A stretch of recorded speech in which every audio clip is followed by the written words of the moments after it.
What's up, movie lovers? It's your girl Rossie, and I'm back with another awesome review. And I brought back my really good friend who I really love so much and who's super talented, Amanda Cook. Okay, so you guys remember Amanda? She sat with me when we did the Paper Moon. We did Paper Moon, Yep. and so she's back to review Who's Afraid of Virginia Woolf.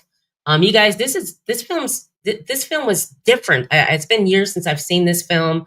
And it was a pleasure watching it, and just as an adult watching it than as a teenager, totally different experience. So let's go ahead and let's get into our show, guys.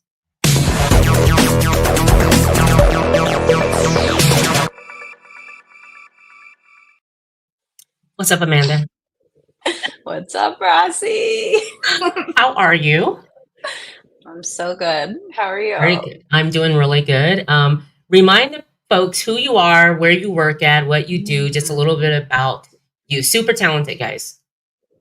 My name's Amanda Cook. I make art. I'm a photographer. Newly made a director. I work at Direct Message Studios. We do all kinds of stuff there. You should check them out.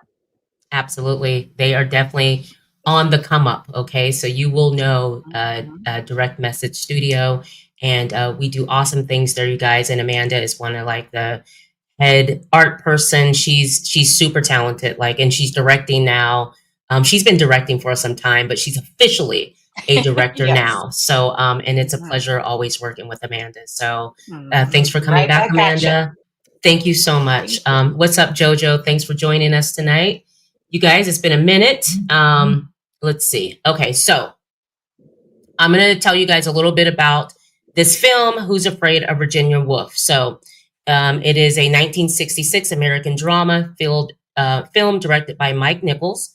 In his directorial debut, the screenplay by Ernest Lehman is an adaptation of Edward Albee's 1962 play of the same name. It stars Elizabeth Taylor as Martha, Richard Burton as George Segal as Nick, and Sandy Dennis as Honey. Okay, so the film takes place in a small New England college town. It centers on a tense evening hosted by George, a weary history professor, and his wife Martha, daughter of the college president. After a faculty party, they invite a young couple, Nick and Honey, over for drinks. The night develops into a manipulative and emotionally charged battle with George and Martha using their guests as pawns in their marital conflicts. So, first impressions. As you know, I'm a very busy girl, so I was quite sleepy when I watched this movie, and I was worried I missed something. I felt really confused. It felt really intense, or I don't know, kind of like fever dream. And I wasn't quite sure if I understood what happened. Right. I think throughout the movie you're experiencing a lot of information, and then it turns out those are lies. So it's at some point what's true and what's not? Is anything these people have said real? Right. I've kind of rewatched it again and read some things to really feel like I've got a handle on what I saw now. Absolutely. But, yeah, kind of a wild film. Absolutely, it's a wild film. I thought the same thing. Like I said, guys, I have not seen this film since I was a teenager. I watched it with my mother. We used to love to watch old black and white films, or just old films from old Hollywood. And so this was one I enjoyed. Elizabeth Taylor. I watched her from when she was a child actress and just followed her movies throughout the years. A great actress, but this one is an older Elizabeth Taylor, beautiful as ever.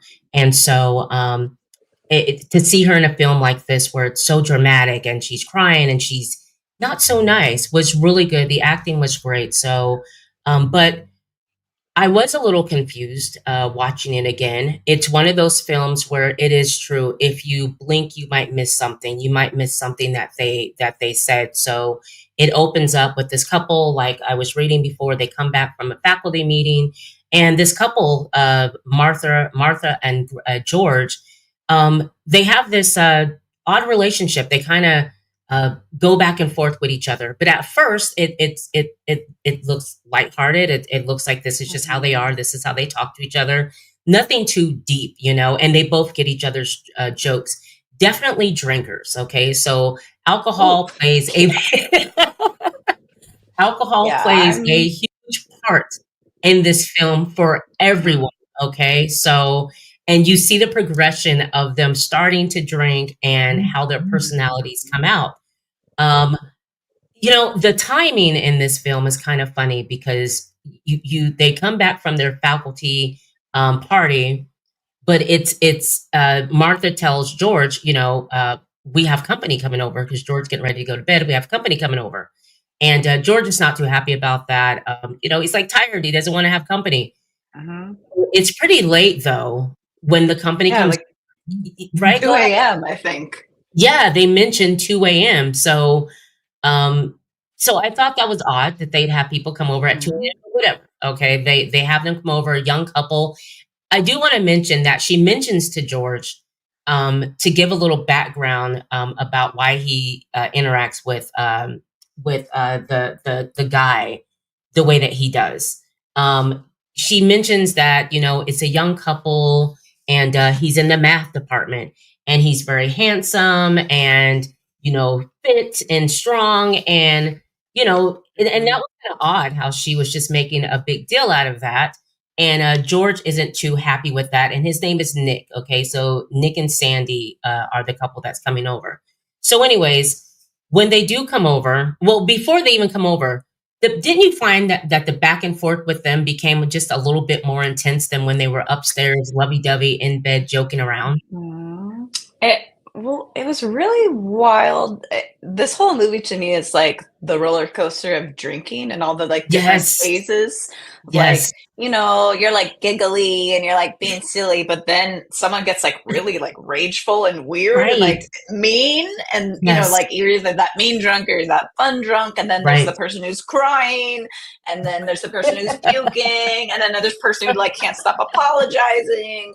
And this movie is, I don't, it was like so tense and kind of Yes. triggering for me as someone who like has experienced unpleasant like dealings with drunk people where it's just like Absolutely.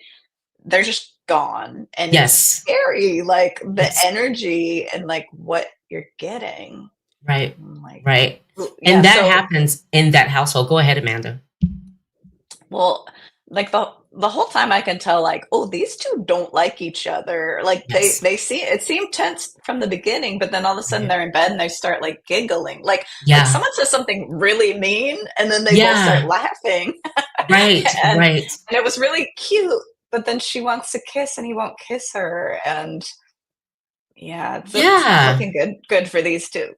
Right. And the kiss thing. So it's funny because like they're upstairs, they're drinking, they're having drinks. And like Amanda said, he goes to kiss her and he doesn't. So she goes downstairs and it's that alcohol is setting in to where she's focused on that, you know. So that's the Hmm. first thing I noticed. Well, she's really focused on this. Why didn't you give me a kiss? So you see the alcohol kind of intensify in her as time goes by. So, anyways, Hmm. the guests come over, beautiful little young couple. I think Nick is 28 and Honey is 25, I believe. Hmm. And Nick is, from what Martha says, he works in the math department. He actually works in a biology department. So yeah, so they're a cute little couple. They come over, and I didn't think that Martha and George would get into it in front of them. I wasn't expecting for it as intense as they were to get into it in front of the guests.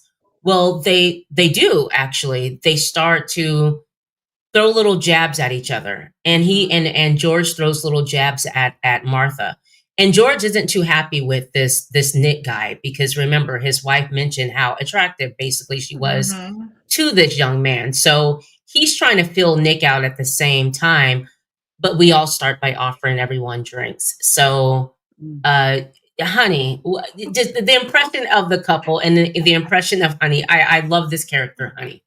Oh, she is so good. Like she out of all of them, I feel like she looks drunk. Like she's doing Yes. that far away gaze and Yes. just like really sweet and just like, Yeah. oh, I want to hear it. Sure. Like like people will Right. say mean things to her and she doesn't even like get it. She's just like, okay. Like, Right. oh, kind of having a fun time. And Yes. yeah, Yeah. interesting Right. couple. Right. Very interesting couple. And the thing about this film, guys, is that as you watch this film, everyone has little secrets, okay, that ends up coming out from the innocent little honey to Nick, who they seem like this perfect couple. They're so happy together. And as the film goes on, you realize and everyone has cracks in their relationship, but there's cracks here and there's reasons why they're together. And so we delve into that in this film. Anyways, it goes on. Honey loves her brandy, and she's excited about having her brandy. Nick has a little bourbon that he enjoys, and then they're all drinking, and they're having these intellectual conversations about being at the school and being part of the faculty. And also, it comes out that Martha's father is the president of the university, okay, the college. So you have she mentioned upstairs and called George a simp. And I bring that up because as much as she loves him, she's not pleased with who George is, and that comes out in the film. She speaks a lot about Yeah. how he doesn't speak up for himself, how he's basically kind of mousy, he's a simp. And she throws her father up in his face a lot, so you can tell he cannot stand her father, and they go back and forth and make jokes about that. Did you get his inadequacies with his position It's of being interesting like yeah, because throughout the movie, I'd say he comes off as being the most intelligent person in that room. Like the way right, he's talking, he clearly like knows a lot. I feel like right, out of all of them, he's being maybe the most manipulative, like the most yeah, cruel. Like when someone is really smart, they can just be truly cruel because they know right, how to like, get around yes, you and like yes, manipulate you into things. So it's interesting because he so clearly is smart, right, and I guess I'm wondering what made it so that he wasn't able to succeed at this job. I mean, right. he maybe like is not good with people. uh but like yeah, like making fun of him like he doesn't have what it takes.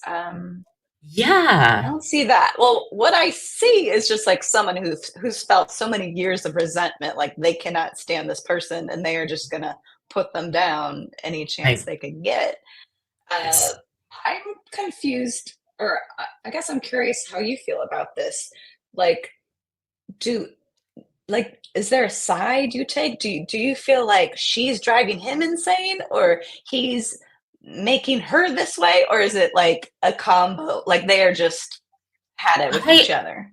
I honestly, I was on his side a lot of the Mm, time because mm, mm, the sort of things that she would say to him, and plus mhm, the fact that her father is the president of the university, so I felt like mhm, she was using that against him, and he was kind of at first he would make little jabs at her, but laughed them off. But I mhm. felt like, gosh, he's been living this life of her coming at him and why can't you be better? And why can't you, be like my daddy? And why can't you, like, you should have been in charge of the history department. You should be in charge of the college. Like, he Mhm. constantly hears that a lot from her. So I kind of Yeah. felt bad for him and wondering, why would you let this go on so long? Why do you put up Mhm, with her talking to you like that? But then, mhm. I also was thinking, because it comes up, are you with her because of who her father is? So you put up Or with that because of that? does he even want to run the history department? Like, does he even Yeah, want that he exactly. Because remember, that? he's also mentions later on in the film that he's a writer. He wrote a couple of novels, but Mm. her And father yeah. stopped him from that. But why would he need her father's permission to write a book? Exactly.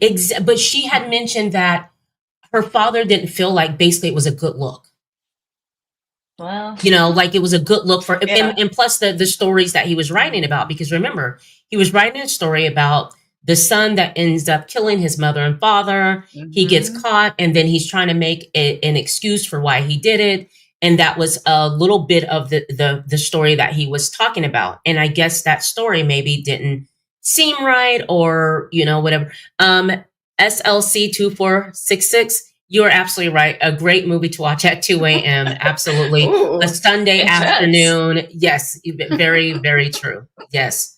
Let's see. He also says, SLC 2466 says, Martha does state she loves George late in Mm. the film. Yes. And then This says she is can't forgive him interesting. for loving her. That is so Yes. true. I was confused by that too, I must say. When she Well, mentions that, when she thought he when left. when you hate yourself and someone really sees you for who you are and they Right. love you, you're Right. like, what's wrong with you? Like, Right. no, like she resents him for loving her because she finds herself like unlovable. Absolutely. She knows she's horrible. She knows the things that she has said about him. She knows that. She can't believe that he is still, and maybe that's why she looks at him as being simpy, because remember, there was a Mm, point where he kind of, for lack of, better words or whatever, kind of grabs his balls, and kind of mans up a little bit and kind of says to her, mm, he was stern with her at a certain point of the film. And she liked that. Remember, they were joking about that. And she likes it mm, when he comes off like that, when he takes control and kind of puts her in her place. And that was like, ooh, give me a kiss. I love, you know what I mean? So yeah. I am choosing to believe that she is this we're seeing her this way because she's spent years like feeling mad. Like okay. she wasn't always like being this Right. way to him. Right. We're seeing Yes. her when she has reached her breaking Right. point. Right. So I'm going to go ahead and I'm not saying I'm siding with her, but I It's feel okay. like she's being this way because something has led her to this point where she Right. just is like, the only way I can reach you is by being crazy, by Okay. hitting on other people. Like she is just Okay. like desperate. Like, do you see me now? Like, do I you can, care about me now? okay. I So can get that with the kiss thing, when she was like, you didn't kiss me. So is yeah, she yeah, lacking that type of attention? Is she lacking that, I want to feel beautiful. I want you to, like, I want you to make me feel beautiful. I want you. So bringing up the fact that the young Nick was yes. attractive and he's in the math Mhm. department and all that, to get at George by basically, like you're saying, wake up. Do you not see me? Other men want me. Yeah, And yeah. so, He go has ahead. hurt her feelings so deeply that she is now lashing out at him. Like, maybe she Yeah, didn't I get care if that. he wanted to the be the history Right. department head, but Right. she knows that will hurt his feeling. Like, now they're just Yes. at the point where they are, like, hurting each other. She is so Oh, hurt that she is lashing out. So, absolutely. I think that's where we're at. We're like, she's been led to this point. So I don't think Okay. either is off the hook. Okay. They're both being horrible to each other. Yes, they absolutely And are. Just as mean to each other as ever. So there's this scene where I thought the film was going to take a totally different turn, because I haven't seen it in so many years. And there's a film yeah. where, this is after the guests are there, and she's just going out of her way to embarrass him, to say horrible things to him, and to just degrade him as a human, as a man, period. Mhm. So he goes into this closet and he's looking up on the shelf, and I'm thinking, oh, it's about to be over with. But I did not know this was going to be a part of the film. I don't remember this being a part of the film, but she is done. So then, like, seriously, I'm like, George has had it. Like, that is it. So I'm like, he is going to off her, but I don't remember this being a part of the film. So he goes, guys, Mhm. and he goes in a closet, and he gets this shotgun down. And so you're thinking, as maybe someone who's Amanda, who's first time seeing this film, me not seeing it in years, not remembering this being part of the film, but you're thinking, oh, it is over with. Okay, is he Mhm. going to off everyone in this place? Because I don't remember this film being about this, but he comes with that gun, and he comes and he raises it towards as she's talking. And so you see Honey look up and she screams. And then they're all looking and Martha turns around and they're horrified and he pulls the trigger and it's a freaking, umbrella? Like an umbrella comes Yeah, out. it was a gat gun. That's way too intense. Like he Absolutely. did it with such intensity. He did like dead at her like this, and then like an umbrella comes out. It was right. Wow. Yes, and everyone is drunk. Like everyone is just like tipsy. Yes, absolutely. Absolutely. I was thinking like him doing that, is that how he's been feeling for years? Does you know what I mean? Like, is this him like, ooh, if I just had it in me, this is what I would want to do. I don't want to go too forward in the story, but later in the story, we maybe believe that he killed his parents. And knowing that, and then thinking about him grabbing that, and she knows that about him, and he's grabbing a shotgun, and like, that's really intense. I know. Ooh, I know. Weird guy. Very weird. Very weird. They all have a laugh over it. Martha's a little bit upset, but they all have a laugh over it and think it's the weirdest thing. Honey, by this point, she's a lightweight. She doesn't drink like that. So she's just gone. She's almost just not even there, What a strange character she is, though. Anyway, so the part of the movie where George and Nick are outside because things have blown up on the inside. I think at this point, Honey had gotten sick and from drinking so much. So, and Martha and George have been going at, like, they're really going at it to where the guests are now chiming in and kind of like, hey, you guys don't have to do this right now. Like, let's just forget about this subject and whatnot. Anyways, and I think right before this happens, there is a point where Nick has a conversation or Martha has a conversation with Nick and Honey, and it comes up that they have a child. They have a son. They have a 16-year-old. The birthday's the next day, which I thought was odd because in the house, you don't see any pictures. You don't see anything. If because they're really good about showing you the house, showing you the kitchen, showing you, some of the pictures on their desk. You don't see that. So at that point, I'm confused because I'm like, what's going on here? What is this about? And then why would he get offended that, so she told you about the kid? She told us about your son. His birthday's tomorrow. He's going to be 16 years old. Let's see. Audience comments. Do you think George's final revelation regarding the son is his way to get through to Martha by dropping the fantasy so they can have a real true relationship? It's so funny because I was reading about the son, the kid. So I want to read this to you because I was thinking that too, SLC. No, George and Martha do not have a child and Who's Afraid of Virginia Woolf. Instead, they create an imaginary son to cope with their infertility. So they can't have kids. So this is a game that they played with each other, and she wasn't supposed to bring it up to anyone. So they, George and Martha play a game of pretending to have a son. They celebrate his birthday, buy him presents, send him to school.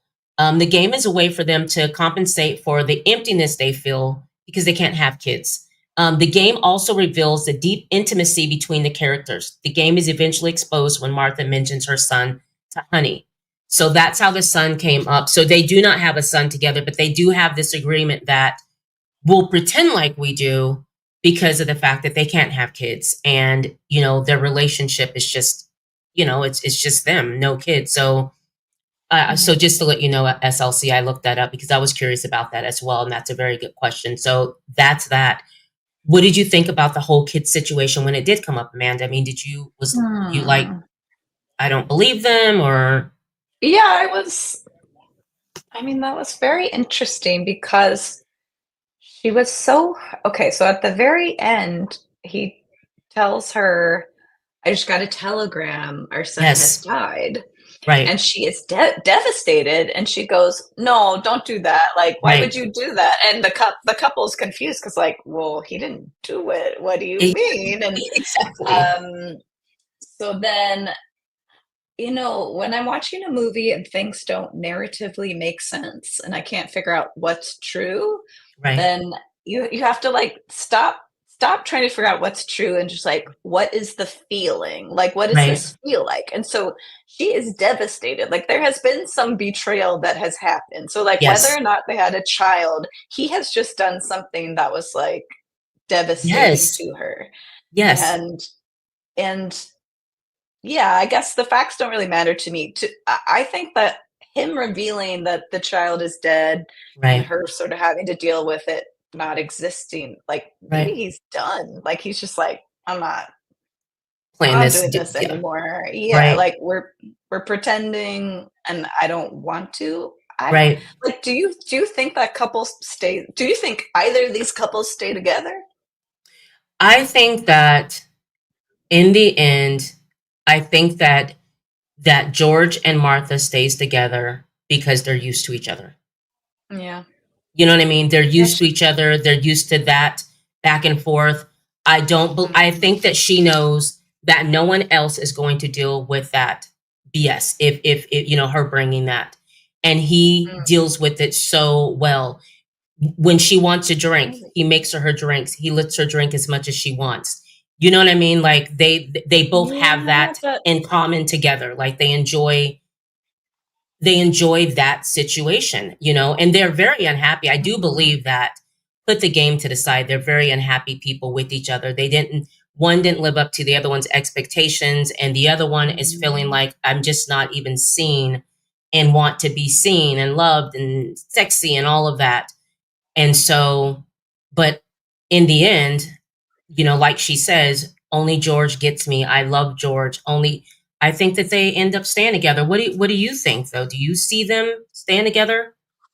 I think you're probably right, but I think it's hmm, I I think some people bring out the worst in each other, Yes. and it's just like you can't see outside of that. Like Yeah. someone else could love her. Like she's become Yeah. this toxic Yeah. person with him, and they Yeah. both kind of get off on that. It's like Yeah. this little game, Right. but uh, yeah, it's definitely Right. unhealthy Would and she be like that with someone else? Who is she without? If yeah. she's, you know what I mean? Could you see them so toxic together, Mm. and the way that they are towards each other?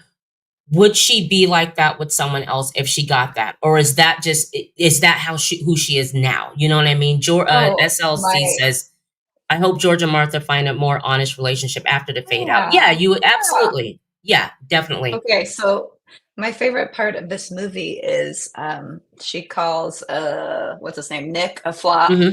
And he goes like, That's "Ah, you right. think everyone's a flop?" And she goes, "Yeah, you're all flops. I'm the Earth Mother, and you're all flops." And I was like, "Work." I was like, "Oh no, I am this." Like, yes, you are all flops. Like, I don't think Right. she'll be satisfied with any. You know what? Because it's again, she hates him because he loves her, and that Right. bothers her. So, Right. like, until you love yourself, like, you Yeah. won't allow someone to love you. Like Absolutely. she has pushed him away, and he Right. has just, like, been like, "Okay, dear," Yes, and yes, and that's absolutely him. There's a part in the film, guys, where George has a little bit of time with Nick, and you find some things out about Nick's relationship with Honey, because mm, the more that they drink, obviously, think they're and by this point they're lit. They're lit. I mean, they could barely stand up. So yeah, George and on Nick the are ground. outside. They're on the ground having laughs, but you find out that the reason why Nick got with Honey is because they thought she was pregnant, then she wasn't pregnant. That's what I was getting for. She was big, and then she wasn't big. So he ended up marrying her thinking that she was pregnant. And then George ends up finding out also that Honey has a father that's very well to do. And he's was in the church and made a lot of money from the church and other things that he did. So you find out that there's a reason why Nick is there as well. And Nick's his flirtatious nature with Martha then makes me think, okay, so you showed up and came over there because Martha's father is the president of the school. Are you trying to, you know what I mean, basically clout Mm. chase off of Martha's situation with her father? And she brings that up later on in the film as well, knowing that, you know, I know what you're here for. What do you think about that? Finding out about at least Honey and Nick's relationship and how they got together, and it's, it's not. Mm. Yeah. Yeah, I don't know. It's kind of unclear. Because he refers to it as like a hysterical pregnancy, like A hysterical, yes, a which like hysterical is a pregnancy. Yeah. thing that can happen where like Yes. your body kind of like acts like it's pregnant and then you're Right. not. Right. And yeah, that felt very sad. But Yeah. then later it seems like Honey's sort of insinuating that like she didn't want children, and so like Yes. maybe Yes. she did something Exact to something not be exactly. pregnant. Yes. And yeah, I know, right? definitely maybe this couple shouldn't have gotten married. Right? Yes. Yes. And Nick married And for maybe the right reason, but the wrong reasons. I don't know. But then you find out, like Amanda said later on, Honey did something because she didn't want kids. So we don't know. We don't know. We mhm, do know though mhm. that there was other intentions behind them getting married, and Honey's father, having money and knowing that, that appealed to Nick as well, yeah. And a reason Oh, why he also, go ahead. I heard a sad true fact about the actress who played Honey. Go ahead. During the making of this movie, she was pregnant and she had a miscarriage during the Really? movie. Yeah, like Oh, how no like way. with all this subject matter, like oof, Right. Wow, I didn't that's know that. really heavy. Yeah. So Yeah. yikes. Wow. I mean, I wonder how much of the movie they had shot. Like, hopefully, she didn't have to be doing that that's like pretty hard subject matter to then have to Yes. be acting out. So And a sad. lot, and that was, I mean, the movie, the acting in the film, it, a lot of it's very intense. I mean, there's a lot of intense Mm-hmm. scenes. I mean, even just the dialogue in itself is just intense. It's thick. You can Mm-hmm. feel the thickness when you watch the movie. You can absolutely feel that. So, and that's another reason why I love this film. This film won over, I think it was nominated for 22. It won 22 awards out of 26. Wow. They won in every category that there could be, from the director to all the actor categories. And that hadn't happened since, I think it's at 1933 or something like that. There was a film Oh. called Samarin that in Mm. 1931 won a lot of awards. And so this was the first time that this had happened for this film. I just want to mention that. And so yeah, so this film was a really big deal. I mean, Elizabeth Taylor won an Oscar. Every single one of them, of the actors in this film, won Oh wow. Oscars. Yeah, they absolutely did. So I wanted to mention that as well, guys. Anyways, so in the film where they're outside, so we find all that out about Nick and Honey's relationship. They end up leaving the house. They end up deciding to go. They were taking Honey and her and Nick home, but then they see a bar and dancing, and Honey just lets you know that Honey likes to dance. Okay. Ooh, that dance that Honey does. She says I can dance like the wind, and she just does this crazy like interpretive dance. And wow, Right. Yes. Honey, Honey likes love to her. dance. Okay. And she was, and Honey was not trying. That's one thing about her. She was not trying to be involved in the stuff that they was Mm-mm. involved in. She was trying to have a good Yeah, time. She she's doesn't having a drink good like time. that. She would, yeah. So she has her brandy. She enjoys. She wanted more. Honey was literally kicking it and didn't want all this deep stuff that they were Mm-hmm. talking about. Honey was not trying to do that. So she goes dancing. I love how she gets on Nick about, basically, leave me alone, stop touching me, let me Yeah, be, let me, like, she's leave like, her alone. you're always trying to give me a hard time when I'm having fun. Like, Right. Yeah, girl, as, been as, there. as you're dancing with the hostess, girl, come on. What was that These about? What kind two. of dance was that in 1966? They was No. humping, dancing on the floor, Nick and Martha, and just and in front of George. So I'm thinking, okay, George is going to freak out at some point. I mean, at some point, you got to say something. Your wife is dancing with this man, and why aren't you dancing with her? That's another thing. Goes back to your point of maybe she needs this, maybe she needs whatever. Anyways, Do you go ahead. think maybe this is what they do? Do they do this? Have they done this to other couples before? Right, Like, right, are they trying to like? Is this couple a threat? And like this, they're just like dismantling this couple and getting them like out of the way. Like, is this right. how they like? I don't know. Get off. You know, Let's destroy another couple and then laugh and you like know, go on with our lives. I feel that because there's a point in the film when towards the end of the film, okay, and after the crying about the child. Remember, I think she mentions. Well, no, she doesn't mention anything, but it's how all of a sudden George goes up to her. She's starting to she slowly stopped crying about the him killing off the child. The game that they played with the kid. He rubs her shoulder. She puts her head on his waist, and the couple has gone home. And I felt like it was kind of like it was a setup. Like this is something that they do. They've done this before. They do this to people. Because he But I keeps didn't saying feel the that way until game, towards the end. Yeah, like it's a the game. rules. These Yeah, are the yeah, rules, the yeah, game, and it's like, yeah. what? Right. Yeah. So, but I didn't think that until towards the end of the film where I'm like the film where I was just thinking to myself, was this also a game? Is this something that they do? Because then they just sit there and everything's, you want to go to bed, it's getting late, let's go to bed, we got to get up, we got to just like everything's back to just that was that what a fun night.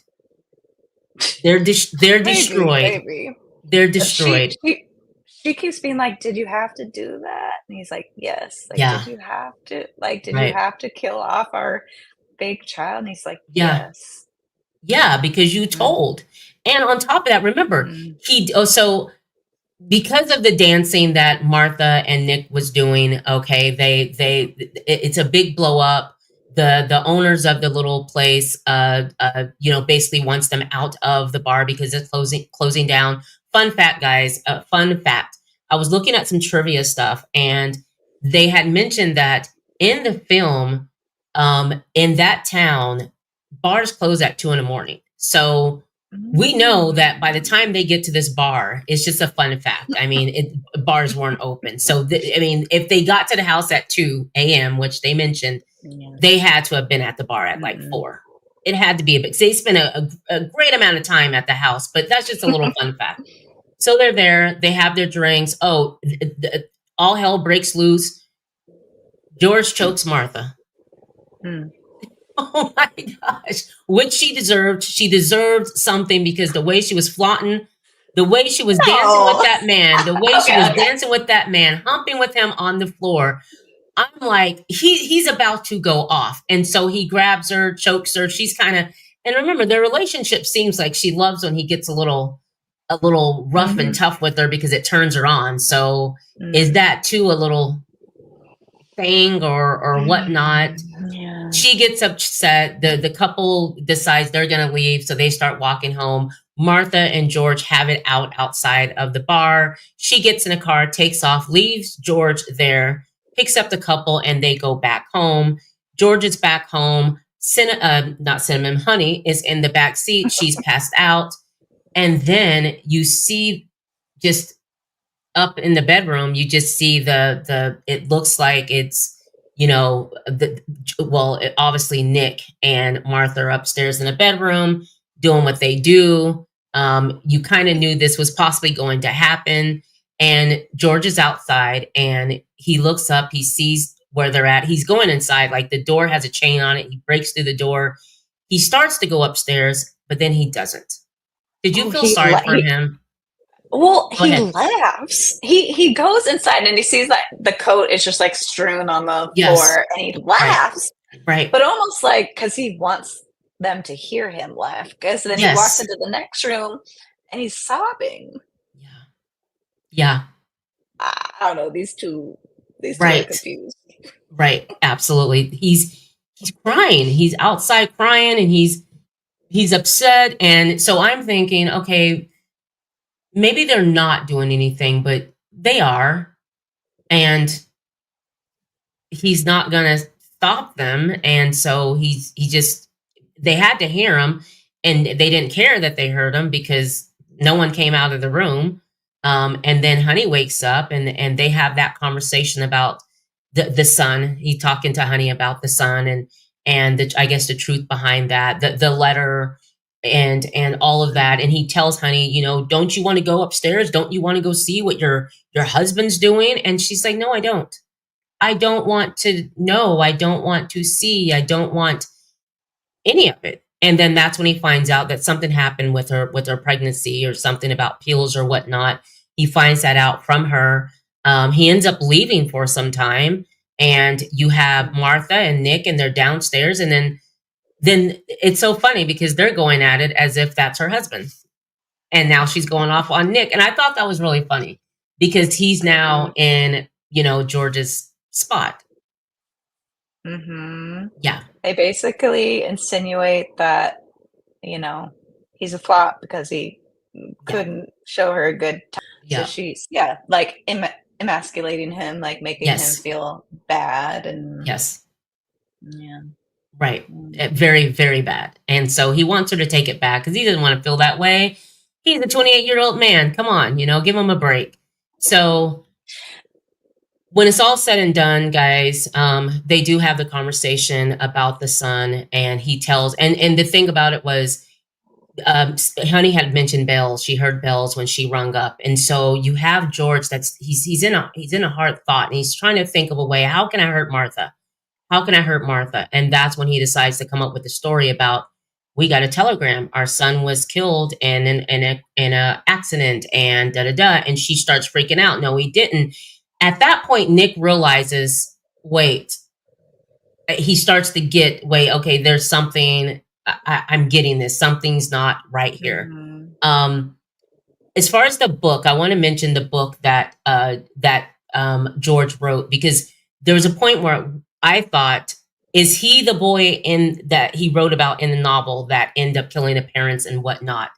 And reading more about the film and background on the film, he's not. That was just an imagination, a fictional character. He didn't kill his parents, so that he was not the guy in the book. Anyways, you do find out that this is a game that they play with the kid. So there was no real kid, but they're hurt because they had rules around that game. Martha broke the rules first by even bringing up the fact that they had a kid. So before we go, I just want to read a little bit. So from the writer or the director of the film. So here's an explanation. Who's Afraid of Virginia Woolf is a play about the dangers of living a life based on illusions. The play's characters, Martha and George, repeatedly sing a version of the song Who's Afraid of the Big Bad Wolf. They do sing that in the film, but they put Who's Afraid of Virginia Woolf. So throughout the song symbolizes the forces that would destroy their marriage. So that's a little bit about the name Who's Afraid of Virginia Woolf. The movie was originally going to be titled The Exorcism. It was going to be a play titled Exorcism. And Who's Afraid of Virginia Woolf was just a line in the play. So he later, Albee later adopted it as the subtitle and eventually made it the main title. So that's just a little bit about that. The play was controversial, so it was denied a Pulitzer Prize because of the Pulitzer Prize, because the awards advisory board objected to its profanity and sexual themes, because the sexual themes being that Martha had an affair with Nick. So that's odd that it wouldn't get a Pulitzer Prize because of that, right? That's kind of, but this is back in 1965, 66. Okay. So that's how that was. Again, George did not kill his parents. That was just a little bit about the story that he was going to write, because I believe George wanted to be a novelist the whole time. He wanted to write books. He didn't want to be the head of the history department, like Amanda had mentioned. That's not something that he wanted to be, even though his wife wanted him to be like that guy. So I wanted to mention that. And then I wanted to, let's see, I wanted to leave out with Albee suggested that in Who's Afraid of Virginia Woolf, that again, a life built on illusions cannot be sustained. Only by facing reality can people survive and perhaps reach some measure of happiness. So there was a theme behind this film. It was about manipulation, delusions, illusions, all of that. So overall, after you finished the film, what did you think about the film? I actually don't know how I feel. Okay. I think it was a big deal at the time, but like I didn't know. But like Elizabeth Taylor and what's his name, Richard Burton were like they were like a big time for real couple, and they were like they had broken up their marriages to be together. Yes. And like this was the movie they were like huge, and like this was the movie they made after that had happened. So like to make this movie where you were just yelling at each other and crazy, like, and you had just like come together in this really like splashy tabloid way. Like, this was very, you know, like Angelina Brad scenario where it's all eyes are on these two. This was like a huge deal. So that's something to think about too. Like, absolutely. Like, I'm happy that you brought that up, because Frank, what's up, Frank? Frank mentioned to me earlier, he's a friend and he watched this film. He said that he believed that Richard Burton and Liz Taylor were playing themselves in real life in this film. Just what you mentioned. He also said that they had a torrid relationship, Richard Burton and Elizabeth Taylor. And she left Eddie Fisher, who she was married with, for Richard Burton after she filmed Cleopatra. Okay, so you are definitely on to something. And I remember watching this and watching their interaction. So if this is supposed to be a playoff of their relationship, because they did have a torrid affair and it was a crazy relationship. So, okay, so we have this. And I thought they did a good job in the film. I liked the film. I hadn't seen it in years, so it was nice to go back and watch it. As an adult, though, it was just, wow, I didn't get it as a child. But even as an adult, though, I was kind of confused with some things because I had to look a lot of things up. You know, I didn't. Yeah. You know?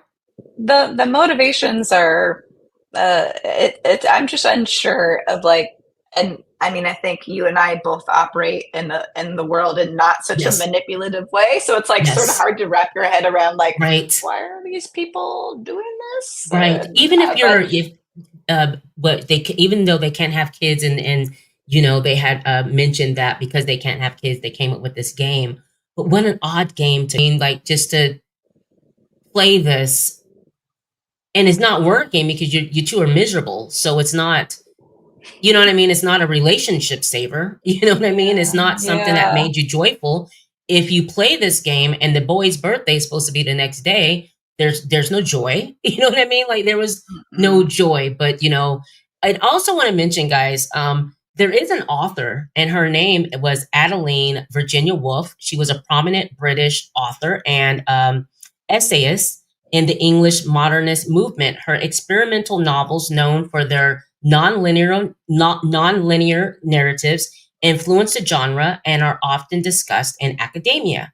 Woolf is best known for Mrs. Dalloway and To the Lighthouse, but also wrote essays on literary history, artistic theory, women's writing, and power politics. So, you know, just to let you know that there was a lady that name was Virginia Woolf. So, wanted to bring up all the facts that I got from this film. Anyways, guys, I really hope that you guys enjoyed this live that we did, this review that we did tonight.